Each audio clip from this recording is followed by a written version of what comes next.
Le face-à-face, bonsoir Jean-Claude Mailly, Bonsoir. vous dirigez Force Ouvrière. Un mot d'abord, je vous ai vu l'autre jour dans une interview dire François Hollande va droit dans le mur, c'est sa politique économique que vous mettiez en cause.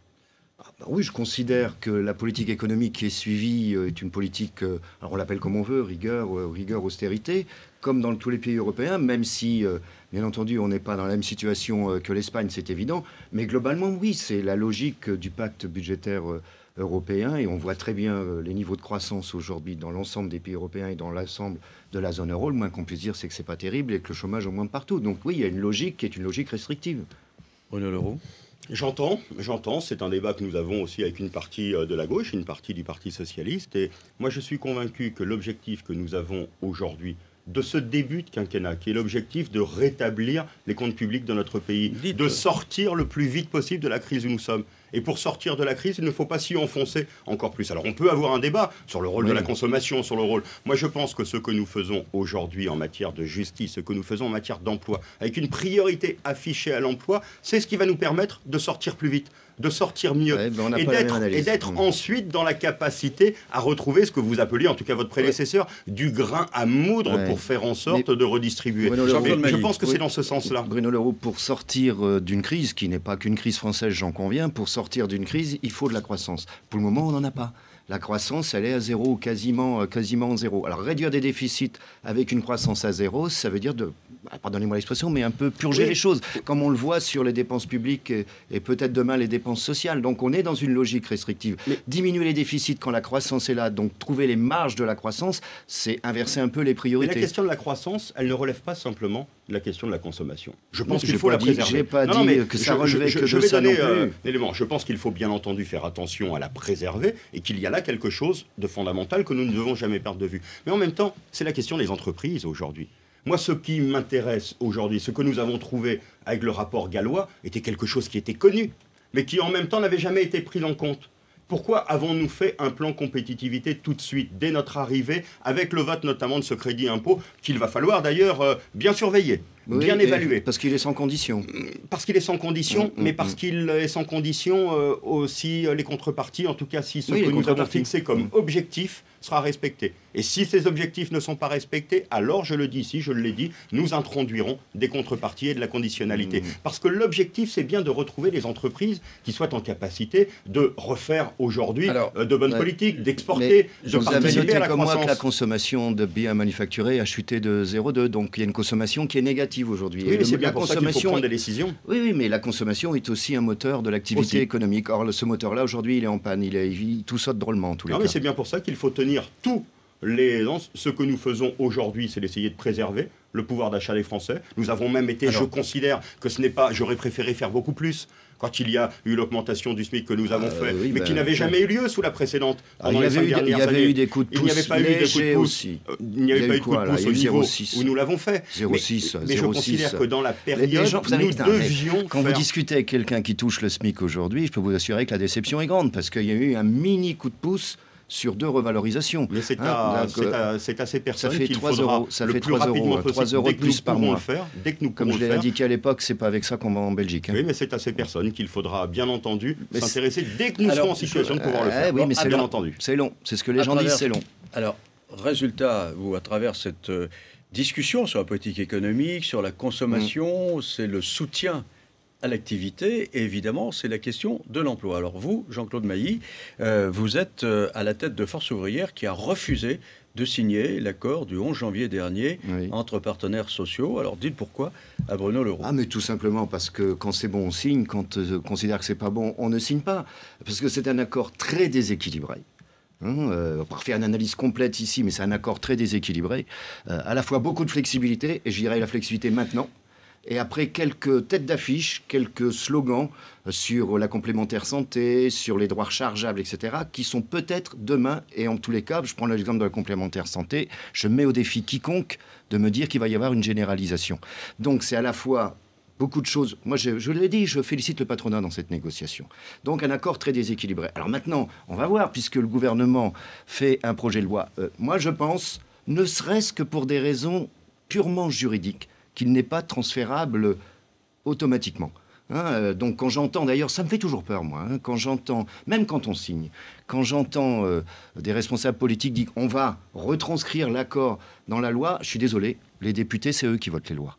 C'est les sénateurs qui votent les lois. Et si un député ou un sénateur disait « je ne touche pas à un accord, même si il faut l'avait signé ». D'ailleurs, sur le contrat de génération, tout le monde a signé et vous l'avez modifié. Personne n'a râlé.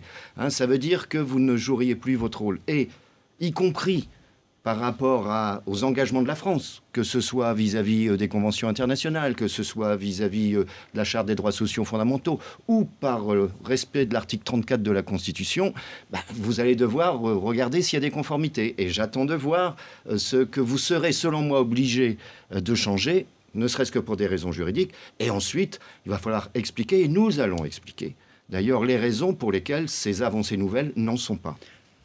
Alors moi j'écoutais avec attention et au moment où nous étions, je n'avais absolument aucune envie d'interrompre parce que je suis bien entendu soucieux de tout ce que dit Jean-Claude Mailly. Et d'ailleurs à l'Assemblée nationale, nous allons bien entendu travailler. Nous sommes dans un travail de transcription qui est fait aujourd'hui par le ministre de l'Emploi, Michel Sapin, d'un accord qui est un accord qui demande d'ailleurs à être précisé. Il y a beaucoup de formules qui peuvent donner lieu à interprétation. Et moi je souhaite d'abord qu'il y ait une première chose. C'est que dans l'interprétation qu'il peut y avoir, dans les discussions qui vont continuer, nous ne discuterons pas simplement avec ceux qui ont été signataires de l'accord. Mais nous discuterons avec toutes les organisations syndicales. Mais j'ai une question, je peux me permettre ? Bien sûr. Est-ce que le groupe socialiste de l'Assemblée, c'est le groupe socialiste qui va recevoir ? J'ai appris que le groupe socialiste recevrait les signataires, mais pas tout le groupe, les non-signataires. Si. Ah bon, non, il y a un groupe de travail qui reçoit pour travailler véritablement sur le fond, sur les textes, mais le groupe lui-même va recevoir mardi le secrétaire général de la CFDT, qui est la plus grosse organisation signataire de l'accord, et recevra en plénière tous ceux qui l'ont demandé, et je sais que vous l'avez demandé, donc bien entendu qu'il y aura... Parce que moi, je pense que l'important, pour nous, et ce que je me fixe, c'est de ramener le plus possible dans l'accord, y compris ceux qui ne l'ont pas signé, en faisant en sorte de lever les préventions. Et c'est ce que je vais essayer de faire, monsieur Mailly, dans les prochaines semaines. Non. La question n'est pas de signer, a priori. L'accord, c'est terminé. La question, c'est de faire en sorte de prendre un par un s'il donne satisfaction à tout ce qu'on dit, ça veut dire que l'accord était mauvais. Et nous regarderons simplement si, sur un certain nombre d'écritures telles qu'elles sont faites, ou sur des choses qui ne peuvent pas, et je le dis ici, moi je veux respecter cet accord pour ce qu'il représente. Si je suis content de débattre avec vous aujourd'hui, c'est parce que j'estime que le rôle du législateur est important, qu'il est fondamental pour créer la norme, et que je ne veux pas l'opposer à la démocratie sociale. Et que je pense que l'accord tel qu'il a été signé représente une chance dans notre pays, dans la façon dont sont respectées aujourd'hui les organisations syndicales. Dites à Bruno Le Roux sur quel point concret vous estimez, vous, que c'est le patronat qui a gagné sur les éléments de négociation. Flexibilité, sur les accords, ce qu'on appelle les accords de maintien de l'emploi, par exemple, qui existent depuis longtemps entre nous. C'est pas un scoop, ça existe depuis des années, ce type d'accord. Le patronat a obtenu qu'il n'y ait plus d'obligation de devoir faire un plan social si des salariés refusent. Ça veut dire qu'il peut y avoir des modifications unilatérales du contrat de travail.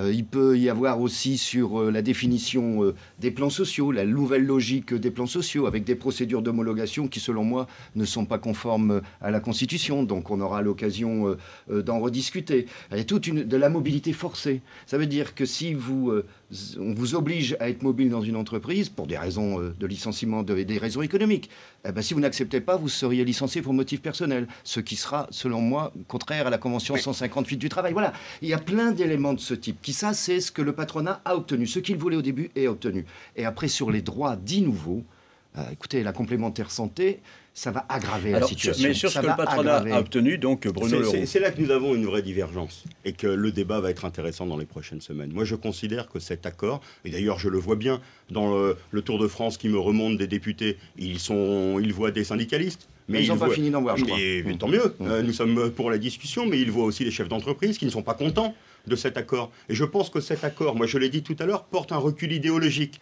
dans ce que pouvait souhaiter le patronat aujourd'hui, et notamment dans la présence des salariés, dans l'association des salariés aux décisions à l'intérieur de l'entreprise. Et je pense véritablement qu'il y a là quelque chose Monsieur qui porte Leroux, un recul. Mon âge me permet d'avoir connu en 82 l'arrivée des salariés dans les conseils d'administration des entreprises. Ça n'a rien changé. Alors c'était pas une revendication, je le dis clairement, ça ne change rien. Eh bien, je le dis, je pense que c'est quelque chose qui est quelque chose d'important. Et de la même façon que est important, vous semblez le mettre en doute, mais moi je pense qu'il y a là quelque chose de fondamental, les procédures d'homologation qui vont permettre demain, alors que nous sommes sortis aujourd'hui de tout contrôle, et que les accords compétitivité, vous l'avez dit, ils existent depuis de nombreuses années, oui, et ils se font bien souvent pour les salariés. Ils se font au détriment de beaucoup de salariés dans beaucoup d'endroits. Et là, les garanties qui leur sont apportées sont beaucoup plus fortes. C'est ce dont nous allons discuter. Pour l'homologation, vous êtes d'accord pour dire que l'homologation doit intervenir? L'homologation, il faut dire que l'accord doit être entériné soit par l'administration. L'homologation doit intervenir en fin de processus. C'est ce dont nous allons discuter, mais je pense que le processus, il doit y avoir un suivi permanent à partir du moment où il y a... Dans l'accord, vous savez que c'est au bout de 21 jours, c'est ce que le patronat écrit. Donc ça veut dire que l'administration homologuerait quelque chose qui n'est pas terminé. C'est quand même curieux. Il n'est pas possible d'homologuer quelque chose qui n'est pas terminé. Vous voyez que l'accord va faire partie du débat que nous allons avoir à l'Assemblée nationale, mais nous allons débattre avec toutes les organisations. Et pour le reste, je n'ai pas... Pour le reste, je n'ai pas le même avis sur les droits qui sont ouverts aux salariés, qui correspondent bien souvent à de réelles revendications et de vieilles revendications. Je ne parle pas du slogan ou de la tête de chapitre. Je parle du contenu réel. La complémentaire santé, je pense que c'est quelque chose. Vous savez que les droits rechargeables. Complémentaire santé, est-ce que vous savez, par exemple, ça c'est du concret. Vous savez qu'aujourd'hui, dans les branches, les négociations sont bloquées depuis la signature de l'accord. Parce que toutes les règles vont changer. Il y a ce qu'on appelle des clauses de désignation qui permettent de faire de la mutualisation. Par exemple, dans la boulangerie, on ne va pas négocier un complémentaire santé boulangerie par boulangerie. Donc on a un accord national qui permet, par exemple, d'abord de faire baisser les prix pour les entreprises comme pour les salariés, et par exemple de faire de la mutualisation et des études de prévention sur l'asthme chez les boulangers. Eh bien ça, les clauses de désignation, l'accord les interdit aujourd'hui. Ils sont interdites. On fait rentrer les compagnies d'assurance. Voilà. Je peux vous assurer que je vais regarder en rentrant la question de la boulangerie. La question de la boulangerie. Ça existe aujourd'hui. Nous sommes en train de travailler sur cette question de la complémentaire, avec des choses d'ailleurs qui iront dans le sens de ce que vous aviez dit dans les négociations, pour faire en sorte que ce soit bien toutes les entreprises qui soient concernées, pas simplement les entreprises de plus de 500 salariés. Et donc, il y a là quelque chose sur lequel moi je suis attentivement les choses pour que ce droit soit véritablement généralisé. C'est un exemple. Et voilà, je pense que sur les droits rechargeables, la taxation des contrats courts, vous avez été le premier. C'est une revendication de FO en 2004. En 2004, vous avez été le premier dans la négociation sur l'assurance chômage. Je voudrais savoir sauf maintenant... que tel que c'est fait là, il va y avoir des effets d'éviction. Ça ne changera rien. Et cela, on va regarder attentivement à l'Assemblée nationale. Il va y avoir un débat à l'Assemblée nationale. Vous allez recevoir les différentes organisations syndicales. Mais Jean-Claude Mailly, est-ce que vous avez l'intention de lutter pour empêcher que cet accord soit appliqué à un moment donné? Est-ce que la CGT n'a pas signé non plus? Est-ce qu'il va y avoir une coalition FO-CGT? Oui, enfin attendez, il y a à la fois, nous faisons une grosse distribution et information en ce moment dans les entreprises. Oui, il y a une décision de principe qui a été prise entre FO, les deux confédérations non signataires. Nous allons affiner ça dans les jours à venir, mais il y aura une action de manif vraisemblablement qui sera affinée dans les jours à venir, mais la décision de principe est prise. J'ai encore eu Bernard Thibault au téléphone ce matin parce que nous considérons... Et pourtant, FO-CGT, vous n'êtes pas toujours copains. Ah non, mais attendez, quand on est d'accord, on l'est, quand on ne l'est pas, on ne l'est pas. La liberté, c'est ça aussi. Là, on est en désaccord, les deux organisations sont en désaccord sur le contenu de cette négociation, et on veut et on souhaite que, tant le gouvernement d'ailleurs, puisqu'on a un contact cette semaine, que les parlementaires, qu'ils soient députés ou sénateurs, moi j'ai demandé à tous les groupes parlementaires de nous recevoir, ils puissent voter à un moment donné en toute connaissance de cause. Ça veut dire, y compris en ce qui va être fait d'ailleurs, y compris en recevant les non-signataires comme les signataires. Après, chacun ses responsabilités. Bruno Leroux. Moi, je continuerai à écouter toutes les organisations syndicales, mais que le droit de manifester. Alors là, s'il y a bien quelqu'un qui n'ira pas dire le moindre mot sur la capacité à manifester... Ça fait une épine de plus dans le pied. Ça ne fait pas une épine de plus. Moi, je considère qu'aujourd'hui, c'est la question de l'emploi qui est au cœur.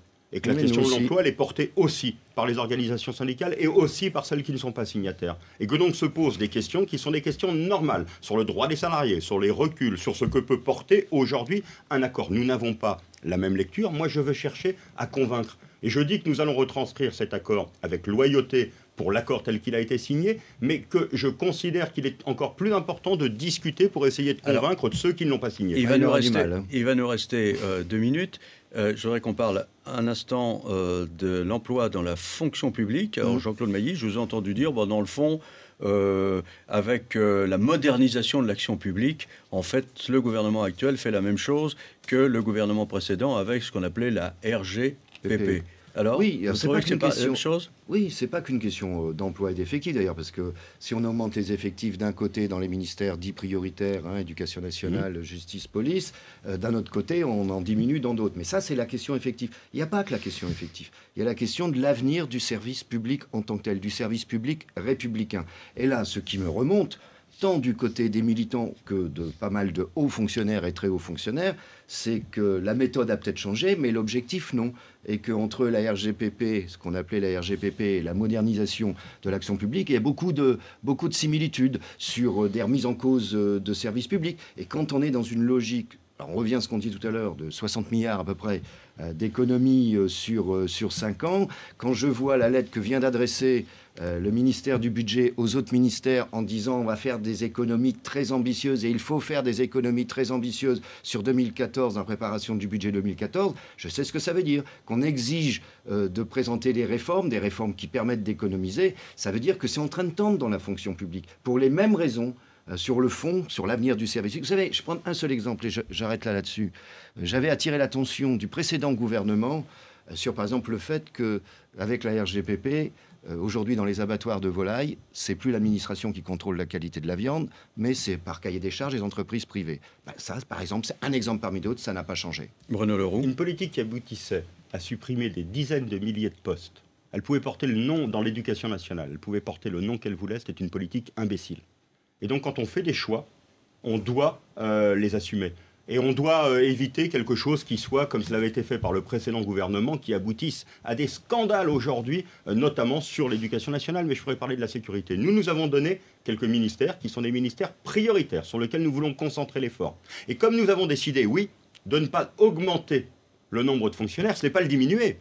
Il y a encore 12 000 fonctionnaires en moins sur l'année 2012, héritage du précédent gouvernement. Nous n'avons pas décidé d'être sur des effectifs qui diminuent, simplement de stabiliser les effectifs avec des priorités. Alors c'est pour ça que nous avons défini avec les organisations de la fonction publique un agenda qui est en discussion aujourd'hui avec la ministre de la fonction publique, qui a permis d'aboutir sur l'égalité professionnelle, qui discute aujourd'hui de la qualité de vie, qui va ouvrir la discussion sur les rémunérations. Avec des rémunérations, il faut regarder le problème, il est complexe. Il y a 7 février, réunion avec la ministre, 7 février, mais d'ores et déjà les syndicats se coordonnent parce qu'ils sont un peu... Oui, mais voilà, je voulais noter qu'il y a bien un agenda où nous discutons de toutes ces questions. Ça n'est pas qu'une question... Il y a la question des effectifs, bien entendu, il y a la question du jour de carence, etc. Mais il y a aussi l'avenir du service public républicain.